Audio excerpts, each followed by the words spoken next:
sih yang kamu lakukan saat berada di fase waiting room? Let's tell us your waiting story. Apa yang mau kamu ceritain? Apa kurang lebih tanya apa nih dok? Dia tanya apa? Aduh. Just tell your story lah, apa aja. Apa ya yang Dari pertama lagi. 2000 berapa kita? Nah tahun-tahun Dari aja nikah kali. deh, nikah Nikah waktu itu. 2017, 2019 laparoskopi kista. Oke. 2018 sih. 2018 akhir. 2018. 2019 hamil, tapi jantungnya nggak ada detak. Hamil alami ya waktu itu. Alami, nggak ada detak jantung. Hamil alami. Waktu itu sampai lap kista kenapa, ingat nggak? Apa karena nggak hamil apa gimana waktu itu, ingat nggak? Enggak, gara-gara aku lagi kayak mah mulu neken ke atas, terus ngecek ke dokter umum, dia bilang mahnya aman tapi ada kista nih, nah kamu kopjin. Oke. Gitu, jadi aku kopjin, terus udah gitu memang benar dibilang kista 5 cm. Di Terus di indung telur apa di mana sih bilangnya itu? Di rahim. Di rahim sih. rahim. Di rahim tuh indung telur bukan pokoknya di rahim 5 cm. Nah, satu dokter bilang nggak apa-apa nanti tunggu hamil aja, keluarinnya barengan.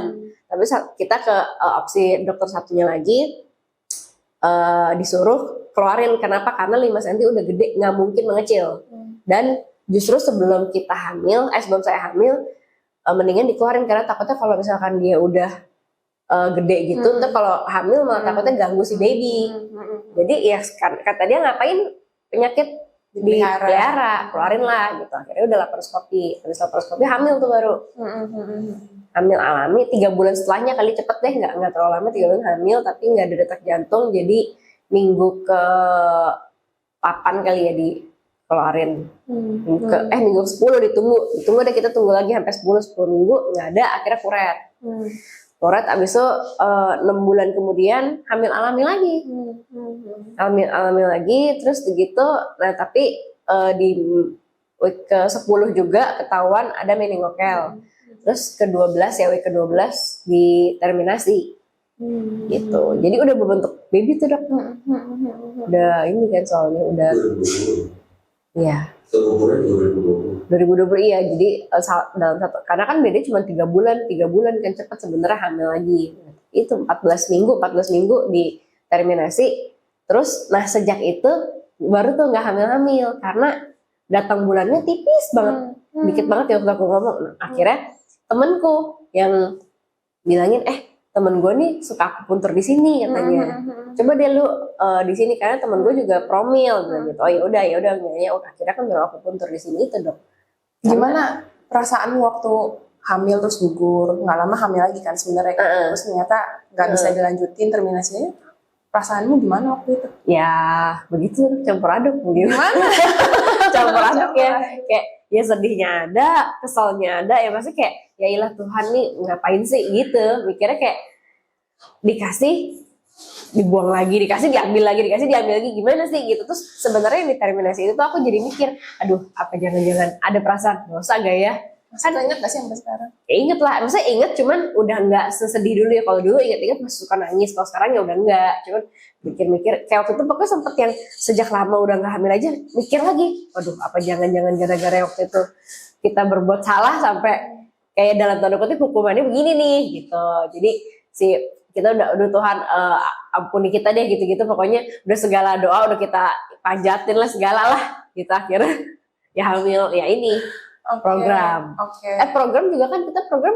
Iya kan sebenarnya juga bukan sesuatu yang direncanakan banget kan dari awal kan. Dan program pun tuh IVF pertama aku gagal, rumah sakitnya beda. Iya. Pernah IVF ya. Jadi dari yang 2 hari hamil kan terminasi nih, yang nggak bisa dilanjutin kan terminasi nih yang kedua. Terus IVF waktu itu. Insem dulu. Sempet insem dulu. Insem gagal. Gagal, IVF pertama gagal. Nah itu IVF pertama gagal juga panjang lagi loh ceritanya. IVF pertama itu waktu itu gimana? IVF pertama gagalnya jadi telur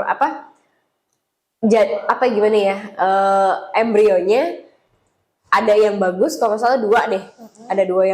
Ada dua yang bagus tapi di hari ketiga langsung ditransfer.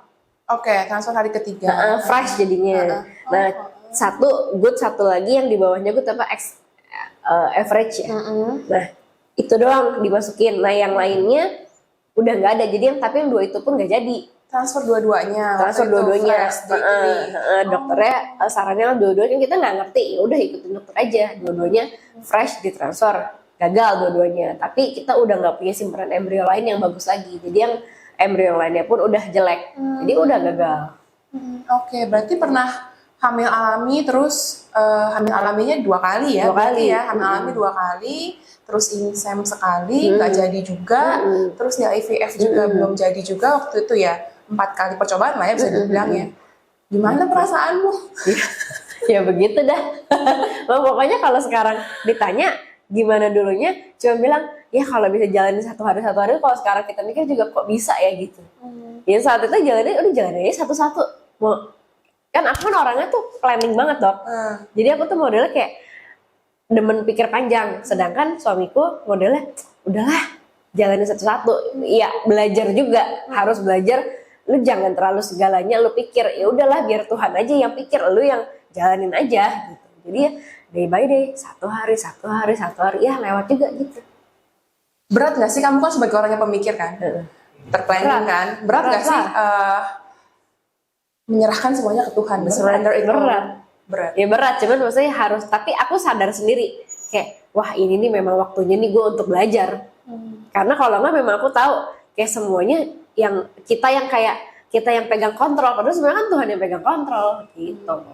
Ya sadar tapi berat, kayak udah mikir lagi, udah kepikir macam-macam lagi, sadar gitu, kayak nyadarin diri sendiri. Cukup ke diri sendiri cukup. Ayo mulai lagi, belajar lagi untuk berserah lagi. Oh iya ya kayak ya gitulah.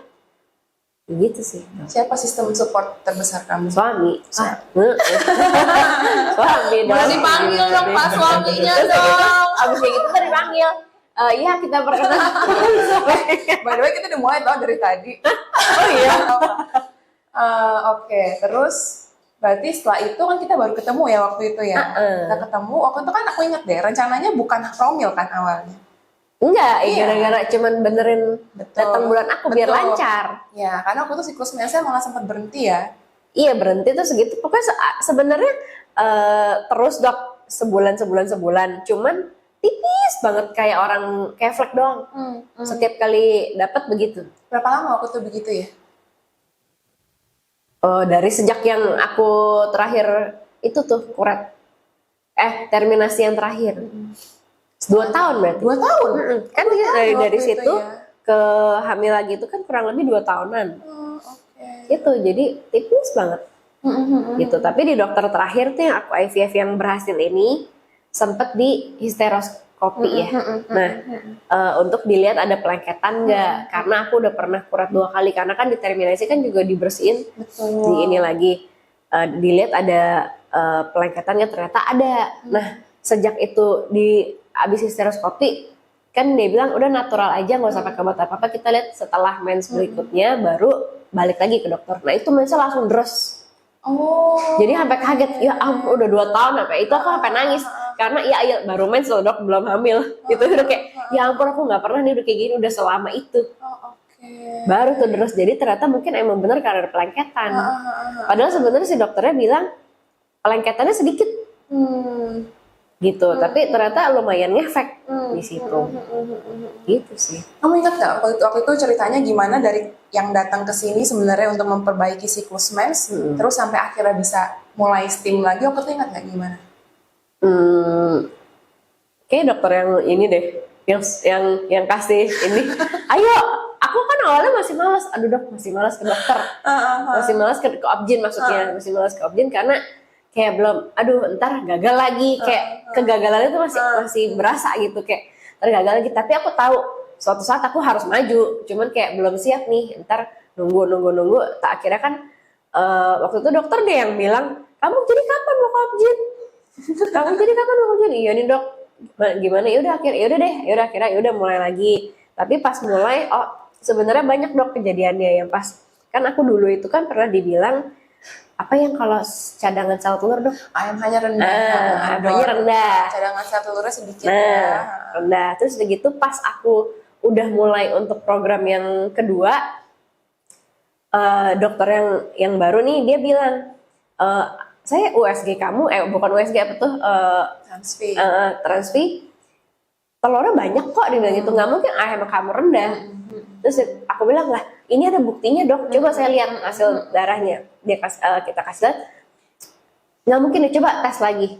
Nah begitu tes lagi, jadi dari 0, sekian, terus naik dong jadi 2, sekian. Yes. Nah, aku juga bingung sebenarnya, kalau menurut semua dokter bilang nggak mungkin AMH naik, itu kan cadangan sel telur berkurang terus setiap bulan. Kan kita datang bulan kan, keluar terus ini berkurang. Aku langsung naik kedua, bingung nggak? Itu kan saya juga bingung, ya lah kalau bukan Tuhan siapa lagi? Ya gitu, pokoknya hal-hal kecil deh.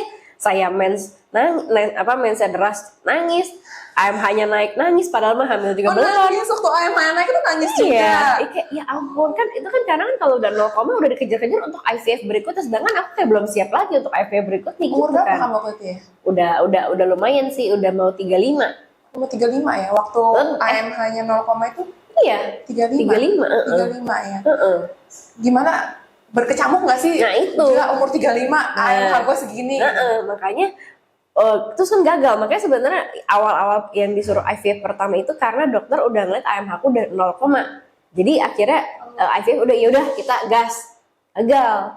Nah gagal, jadi mau ke IVF kedua aku udah bilang, kan biasa udah panik, udah yang cepet apa bener ya, cepetan kita program lagi. Terus dia bilang udah tunggu dulu, jangan buru-buru, udahlah kalau emang Tuhan mau kasih juga Tuhan kasih. Dia balik lagi ke situ, oh iya benar. Ya udah akhirnya ya udah deh, tunggu deh. Aduh, makanya abis aku puntur, dokter bilang ayo coba ke dokter lagi. Oh iya ya udah deh, oke. Udah sekarang ke dokter, dicek AMH naik. Nah itu kalau nggak salah bulan Oktober. Nah aku mulai programnya lagi Januari. Kenapa? Karena di Desember kita masih ada rencana mau pergi, karena Oktober pikir masih 2, yaudah deh ntar dok Januari aja deh baru kita mulai program lagi. Boleh kok, malah dokter yang kedua ini dia bilang katanya kamu coba mau alami dulu, maksudnya program tapi programnya alami. Ya kita pikir ya ngapain kita program alami lagi, udahlah langsung IVF, tapi ntar ya dok bulan Januari saya balik lagi karena saya mau pergi dulu sama keluarga gitu kan, takut ntar program sekarang susah nih nentuin ininya.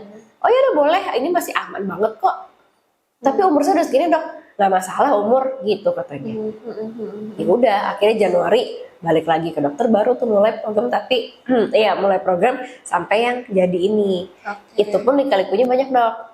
Apa tuh? Diceritain nggak apa-apa? Banyak, iya. Jadi dari itu pun aku sempet yang sampai opu beres, udah dapat 2 embrio yang bagus, udah di freeze. Nah waktu itu dokter juga yang bilang, dok ini mendingan fresh. Kan aku belum nanya ke Opjin sih, waktu itu kita kan yang lebih sering ketemu kita, aku nanya ke Dok Yola, mendingan fresh apa frozen sih, bedanya apa, karena aku nggak ngerti. Kata Dokter Yola bagusan frozen. Terus pas kita ke dokter Opjin itu kita juga nanya, dok nanya aja gitu, menurut dokter kalau saya nih mendingan fresh atau frozen. Oh cocok nih frozen, kenapa? Karena kamu suntikannya kan udah banyak, nunggu sebulan lagi biar buang ini dulu, netral dulu, baru dimasukin. Jadi di frozen dulu aja. Oh ya udah, ikutin dokter lah gitu, ikutin dokter. Akhirnya bener nunggu sebulan. Ternyata dinding rahim aku nggak tebel-tebel, nggak tebel-tebel juga. Akhirnya dokter tersebut pun nyerah, kata dia gini, udah deh tunda 3 bulan. Mungkin kamu stres apa gimana, tunda 3 bulan lagi untuk transfer. Oh ya udah, nah tunda deh tuh 3 bulan aja kan. Saya juga masih tetap aku puntur kan, dokter bilang deh kayaknya kalau gitu nggak apa-apa deh, nanti 2 bulan lagi baru datang lagi karena kan belum mau ditransfer anyway. Jadi ya udah. Nah setelah itu aku ganti dokter, sempat ganti dokter juga dari dokter juga gitu. Ya udah ikutin Tuhan. Aku cuma berdoa gini, Tuhan aku tuh nggak ngerti ini mau pindah ke dokter 1000 dokter, mau pindah kemana juga kan nggak ngerti. Sedangkan mau tetap dokter yang itu aja kemarin udah nyerah. Nah kalau kejadian lagi bagaimana? Masa kalau nggak tebel-tebel lagi gimana? Tapi mau pindah dokter kemana? Aku nggak ngerti. Terus tiba-tiba kan dokter Yola yang WA aku, nanyain kabar, nanyain apa, terus gitu. Kalau menurut aku kamu gini deh. Ya udahlah yang, udah pokoknya gue cuma dapat info yang ini, udah kita ikutin aja info yang ada. Mungkin ini juga Tuhan yang kasih lah dokter Yola buat infoin aku untuk ini, udah ikutin aja gitu kan. Udah ikutin sampai ke rumah sakit mana, dokter mana, udah aku ikutin. Nah dokter tersebut yang kasih aku encourage lebih ini lagi, kata dia nggak masalah kok kalau kata dia, kalaupun misalkan nih saya cek itu dia suruh histeroskopi Tapi kata dia kalaupun di hysteroskopi ternyata nggak ada pelengketan pun, kalau saya jadi dokter saya akan tetap masukin. Kenapa? Karena mungkin memang kamu nggak setebal orang pada normal ya, karena dinding rahim itu harus 8 mili ya. Nah aku tuh cuman berapa? 8 mili ya. Dinding rahim harus berapa ya? Ketebalannya 8. Aku tuh 6 ya. Stuck di 6 udah nggak bergerak lagi. Terus segitu, kalaupun segitu nggak apa-apa, toh kamu bisa hamil alami, kata dia. Bukan tergantung tebelnya kok kalau kehamilan, dia ngomong gitu. Oh kita lumayan tenang. Oh yaudahlah, pikiran yaudah deh, kayak lumayan ini nih. Ya udah dok, jadi aman ya. Udah tetap hysteroskopi dulu, saya mau cek dulu. Oh ya udah oke. Minggu depannya langsung hysteroskopi, ternyata ada pelengketan sedikit. Dia pun bilang, ya kalau misalkan kan kamu 6 nih. Kalaupun misalkan nebel juga paling 7 lah, beda satu mili doang, sedangkan kan harusnya 8, tapi nggak apa-apa, tetap nanti kita masukin. Oh ya udah gitu kan. Ntar tunggu ya, datang bulan berikutnya, datang lagi, nggak usah saya kasih obat yang tadi saya bilang itu. Pas saya datang kan saya deras tuh mensnya, deras tuh kita kan hari ke-12 ya balik ke dokter, balik ke objinnya, terus dokternya bilang udah 9 mili dok, jadi harus 8, ini 9, padahal dokter itu pun bilang dia paling mentok di 7, karena cuma sedikit pelengketannya, nggak tahu di 9. Ya, terus natural nggak pakai obat apa-apa yang sebelumnya udah PRP, digas segala macam, nggak bisa tebel-tebel. Terus saya bilang ya makanya ketika berserah, ya Tuhan mungkin buka jalan di saat itu ya kayak gitu. Kalau aku udah pasrah, ya udahlah, mau gimana kalau udah nggak tebel, bagaimana? Ya mungkin Tuhan kayak selalu bawa saya ke titik yang, nah sampai lu nyerah dah, sampai lu nyerah baru gue turun tangan ya. Kalau nggak aku mikir mulu. Oh masih bisa PRP, oh masih bisa ini, oh masih bisa ini gitu loh dok. Kayak terlalu mikir kayak kemampuan manusia aja tuh tetap ada, terus usahanya terlalu tinggi gitu. Kata dokter, mungkin kata Tuhan sampai lu udah nggak bisa usaha, lu udah nyerah baru Tuhan bekerja gitu kali ya. Ya udah akhirnya gitu langsung 9 mili. Udah kata dokter itu udah langsung minggu depan saya transfer. Ditanya mau 1 atau 2, itu pun 1 aja dok. Kalau 2 kan sebenarnya chance lebih tinggi. Tapi kita udah takut gitu, waduh udah umur segini, kalau 2 jadinya tiba-tiba jadi dua-duanya kembar kayak nggak sanggup dah gitu kan. Belum terhamilnya kenapa-napa lagi segala macam nggak sanggup. Tapi kalaupun gagal amit-amit, kan aku cuma ada 2 embrionya, udah belum terhabis. Jadi udah pikirin 1 aja deh. 1 ya udah pakai doa aja, udah 1 ya terserah. Tapi memang yang pas transfer embrio itu aku juga udah lebih tenang. Udahlah jalaninnya jadi ya jadi, gak jadi ya udah gitu. Udah pokoknya gitu aja. Toh ntar kita coba lagi, masih ada 1 lagi kan. Udahlah terserah deh kali jadi nggak. Jadi ternyata. Itu pun pas yang jadi sempet tuh kan biasanya gitu 17 Agustus balik ya, waktu itu kalau nggak salah beda seminggu 2 minggu ya dok ya, kalau nggak salah 2 minggu disuruh balik ke dokter untuk tes darah. Tapi kan biasanya kan kita kan kalau hamil kan berasa ya, kadang-kadang perutnya agak kenceng lah, terus payudara juga lumayan kenceng, aku nggak ada tanda-tanda itu. Tiba-tiba di tanggal itu aku ingat tuh 17 Agustus disuruh balik ke dokter. Di tanggal 14 atau 15 kayak datang bulan, waduh kayak mau menses, datang bulan kayak flag. Aku udah sampai ngomong ke teman-teman dekat aku, bilang wah gagal nih guys, udah mens. Terus begitu sampai temanku bilang yaudah yuk kita kumpul, langsung tuh malam itu kumpul cuma buat tenangin kita, karena kita padahal pikir udahlah ya udah, tapi nenangin kita tuh makan bareng tuh malam jam 10 malam kali ya kan, kita keluar rumah makan, ngobrol-ngobrol. Mereka juga bingung kali gimana mau nenanginnya, udah gagal gitu kan. Terus aku udah sampai ngomong ke suster di rumah sakit, sus aku udah mens nih, kayaknya udah gagal ya, udah nggak usah tes darah lagi. Nggak bisa bu, karena kita di sini memang harus sampai tes darah udah dinyatakan gagal baru berhenti, mungkin secara ini sistematisnya gitu. Oh ya udah sus, kalau gitu saya besok aja deh, orang udah mens, saya pikir udah lebih cepet lebih baik ketahuannya. Tanggal 16 saya minta, ya udah bu nggak apa-apa kalau cuma beda sehari, oke. Nah, tanggal 16 tes lah positif. Lah kan jadi bingung ya, sampai mau nangis pun udah sampai nggak bisa ngomong ke dia, yang aku videoin, aku udah videoin padahal tuh, aku videoin, yang nih coba baca gitu kan ininya, itu sih baca, terus dia baca kayak salah, ini kayak salah dah gitu kan, orang udah taunya semua taunya tuh udah gagal. Temenku yang baik, temen baik kita juga semua udah taunya udah gagal. Lah ini positif kata dia. Lah ya iya positif. Udah jadi baru nangis, setelah itu kayak udah ada jeda baru ya ampun gitu. Begitu dok, kayak aduh. Beta hasilnya 1000 waktu itu kan? kayaknya. Iya, seribu. Pokoknya Aku agak ingat tinggi. kamu nyetop obat kan? Ingat nggak? Obat-obatannya kamu stop sendiri saking kamu yakinnya kamu nggak hamil. Iya, vitamin Di stop udah- sendiri kan waktu itu kan. Terus tiba-tiba cek darah ternyata hamil waktu hamil, itu. iya gitu. Padahal udah satu, yang sebelumnya 2 gagal, ini 1 lah ternyata ini jadi ya. Kalau emang udah kehendak Tuhan, masa waktu Tuhan ya jadi gitu. Gitu sih dok. Dari semua upside down ini kan bisa dibilang naik, hamil terus nggak jadi, hamil lagi terus nggak jadi lagi, ya kan? Terus udah mau IVF lagi, dapat embrio bagus embrionya kan? Aku masih ingat 2 embrionya, atau yang berkonde itu kan? dapat embrio bagus, nggak bisa ditransfer lagi gitu kan? Ini kan kayak upside down, naik turun, naik turun, naik turun. Kamu masih mau bilang nggak Tuhan itu baik? Puji Tuhannya, untungnya aku saat itu tetap bilang Tuhan itu baik. Pas setelah kejadian-kejadian itu pun, ya karena mungkin yang pas IVF kedua itu udah di akhir-akhir IVF itu, aku udah lebih berserah dok. Jadi kayak ya udah nggak jadi pun ya udahlah. Emang mungkin ini yang terbaik buat aku gitu. Aku tetap bilang Tuhan itu baik, dan kita tetap pelayanan. Tetap hari Sabtu tahu kejadiannya, hari Minggu tetap kita pelayanan. Kan dia juga pelayanan di gereja kan. Jadi tetap ke gereja, bukan yang udahlah hari ini karena kemarin abis sedih, ya udah kemarin nangis-nangis, udah hari ini bangkit lagi langsung tuh. Jadi udah tuh. Kalau yang dulu yang dulu itu kayak sempat kecewanya ada. Waktu yang apalagi yang terminasi baby, dia tuh yang lebih kepukul, kayak dia sempat stop sebulan nggak pelayanan dulu. Iya.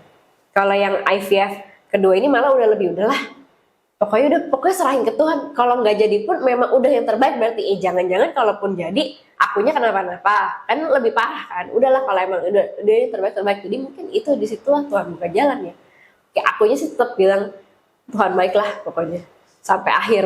Yang saat kita sebulan gak pelayanan pun, aku tetap bilang bukan yang gak berkata Tuhan baik, tetap Tuhan baik, cuman Tuhan mau istirahat dulu deh.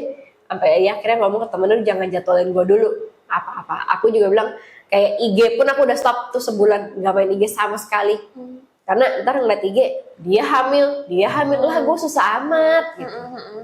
Ya sempet gitu tuh, tapi waktu determinasi baby, pada saat IVF sih untungnya nggak separah, nggak sedown yang terminasi baby itu.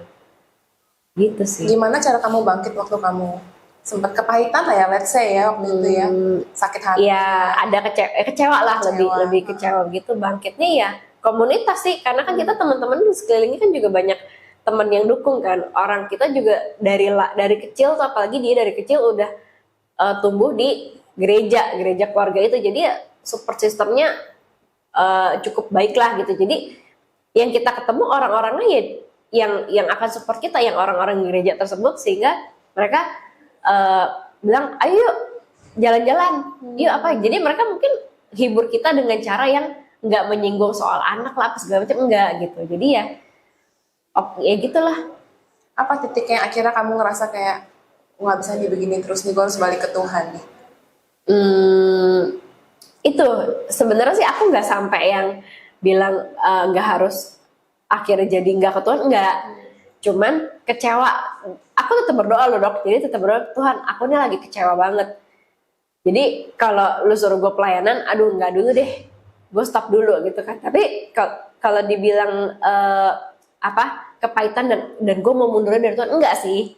Aku pokoknya tetap berkata Tuhan baik, cuman ngomong Tuhan baiknya sambil nangis gitu, karena kayak wah sesak banget nih gitu loh. Tapi ya udah akhirnya udah harus bangkit lagi, karena aku mungkin karena aku juga dok, orangnya tuh aku modelnya apapun yang terjadi ya lu selama lu masih hidup, Tuhan akan tetap temenin lu harus bangkit lagi. Apapun yang terjadi lu berhenti boleh, tapi harus jalan lagi, jangan sampai mundur.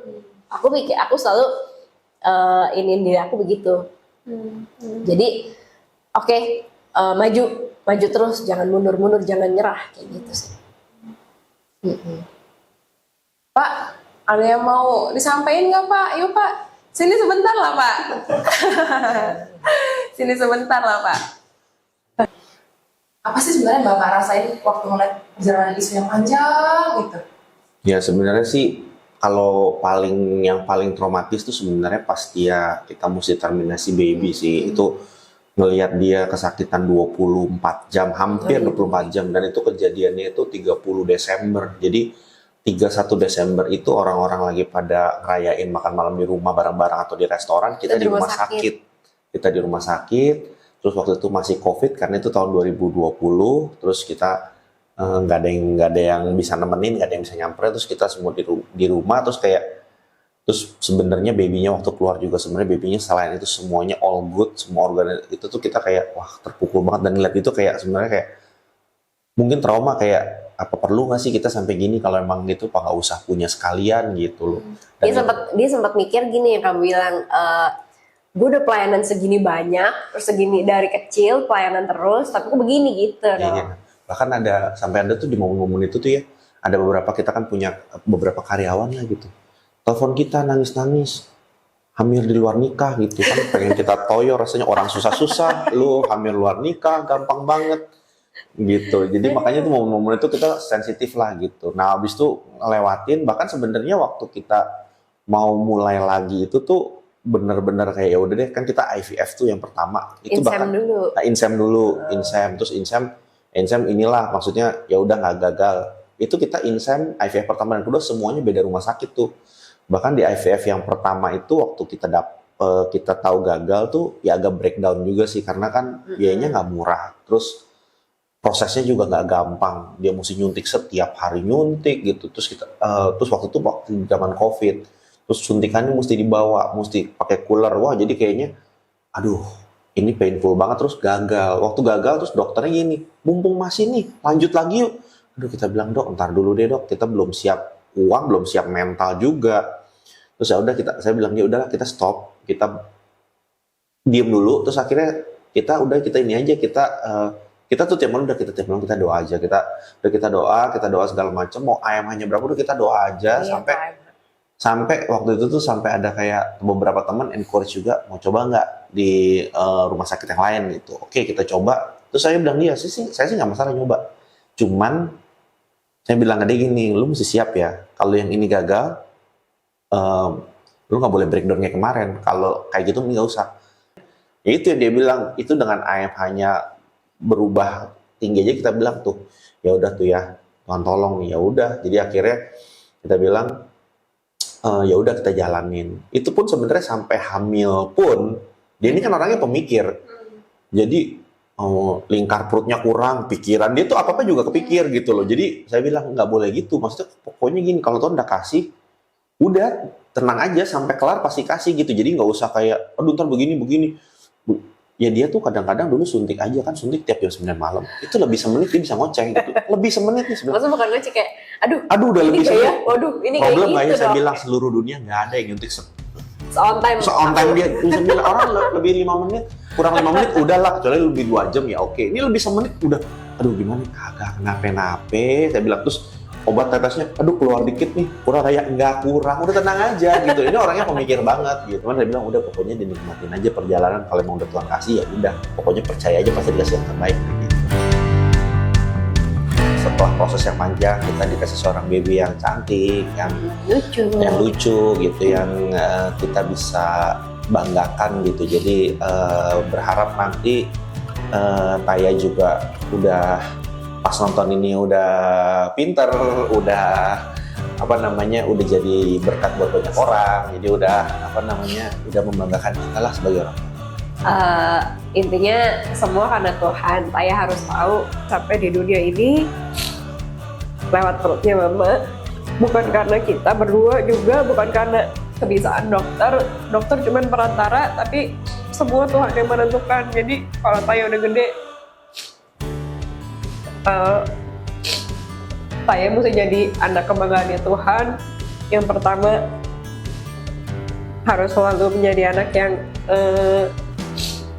bisa membawa sukacita dan damai sejahtera untuk orang lain, kayak gitu sih. Pokoknya yang pertama harus selalu andalin Tuhan, karena Taya ada di dunia juga karena Tuhan, bukan karena mama.